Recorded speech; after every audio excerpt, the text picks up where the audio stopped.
Welcome to Epic Point Stories, where we uncover the truth behind the most gripping tales of our time. Tonight, we bring you a story that will shock, anger, and haunt you. In the fall of 2018, a small-town hospital became the center of a scandal that cost 10 lives. What started as tragic accidents soon revealed a web of negligence, greed, and betrayal. This is the story of Cedar Ridge General Hospital, a place where trust was broken, lives were lost, and justice was fought from the most unexpected ways. In the quiet town of Cedar Ridge, nestled in the heart of Ohio, a small community hospital was once a beacon of hope. Cedar Ridge General Hospital had served the town for over 50 years, a place where generations were born, illnesses were treated, and lives were saved. But in the fall of 2018, something went terribly wrong. Over the course of 6 weeks, 10 patients died under mysterious circumstances. At first, the deaths were written off as tragic coincidences. But as whispers of negligence grew louder, a chilling truth began to emerge. This is a story of how a hospital's negligence led to 10 deaths and the lawsuit that followed. Tonight, we'll take you inside the investigation, piece together the evidence, and uncover the shocking decisions that cost lives. This is a story of betrayal, of trust broken, and a fight for justice that would shake Cedar Ridge to its core. Let's begin.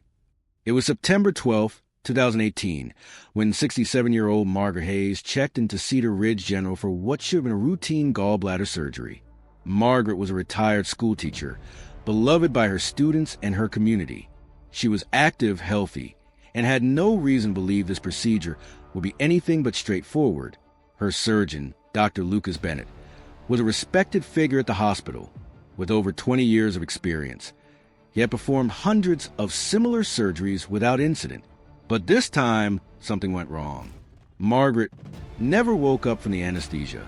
Her family was told it was a rare complication, a tragic fluke. But Margaret's daughter, Sarah Hayes, wasn't convinced.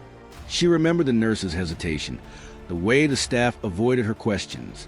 And then, just 2 weeks later, another patient died under eerily similar circumstances.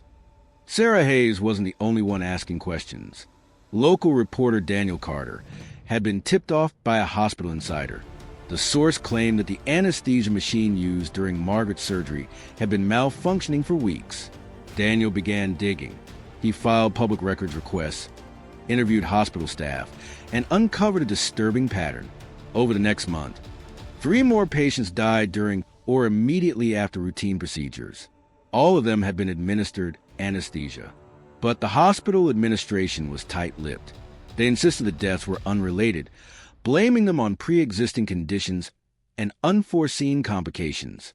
Meanwhile, the families of the victims were left in the dark, grieving and searching for answers. Then, in early October, Daniel received a call from a nurse at Cedar Ridge General. She agreed to meet him in secret, terrified of losing her job, but even more terrified of staying silent. She told him that the hospital had been cutting corners for months. Budget cuts had led to understaffing, and equipment was being used long past its expiration date. The anesthesia machine, she said, had been flagged for repairs multiple times, but nothing was done. Worse still, she claimed that Dr. Bennett had been pressured to keep operating, despite his concerns. The hospital, she said, was more worried about its bottom line than patient safety. Daniel published his findings the next day. The town was in shock, and for the first time, the hospital's walls of secrecy began to crack. As the news spread, the families of the victims came together. They formed a support group, sharing their stories and demanding answers. Among them was James Thompson, whose wife Linda had died during a routine colonoscopy. James was a quiet man, a mechanic by trade, but his grief turned to rage as he learned the truth. He became the group's de facto leader, organizing protests outside the hospital and pushing for a formal investigation. The pressure worked. In late October, the Ohio Department of Health launched an investigation into Cedar Ridge General. But what they found would shock even the most seasoned investigators. The investigation revealed a litany of failures. The anesthesia machine had indeed been malfunctioning, leaking carbon dioxide into patients' airways. Maintenance logs showed it had been reported multiple times, but the repairs were delayed due to budget constraints. Worse, The hospital had been using outdated protocols for administering anesthesia. Staff were overworked and undertrained, leading to critical errors. And then there was a damning email.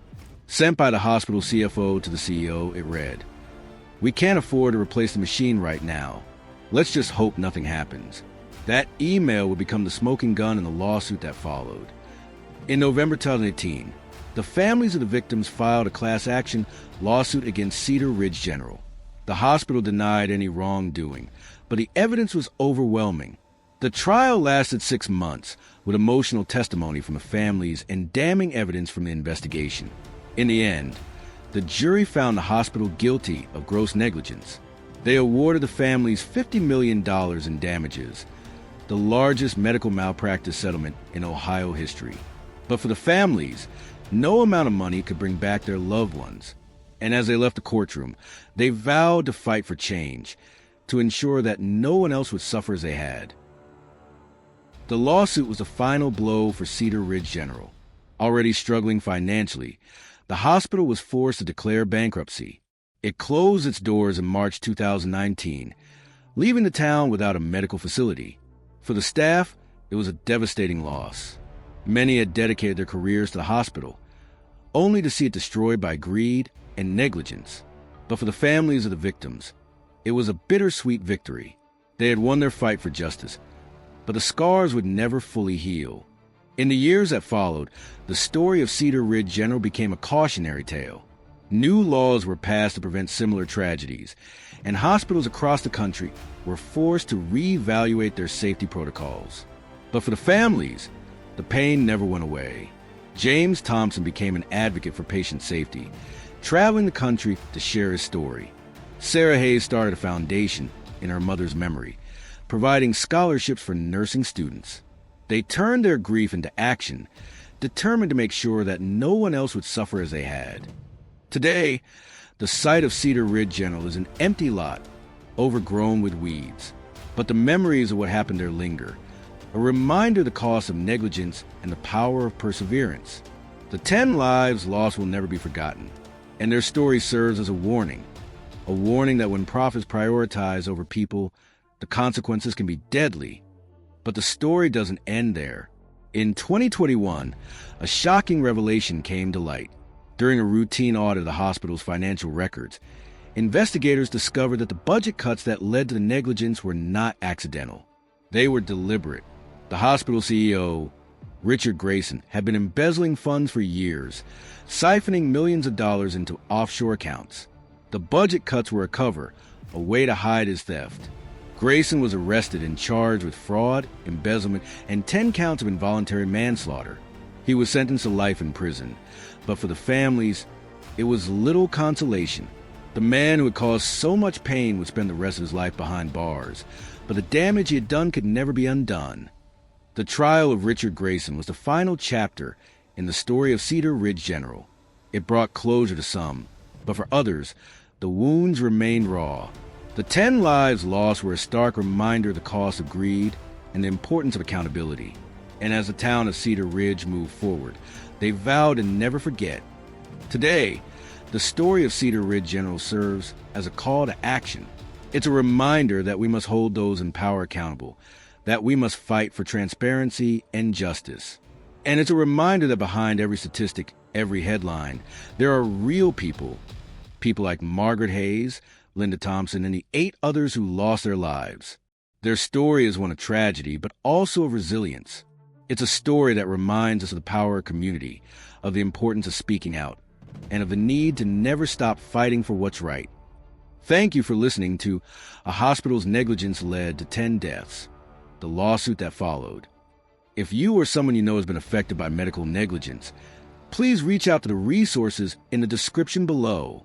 And remember, the fight for justice is never over. Until next time, stay safe, stay informed, and never stop asking questions.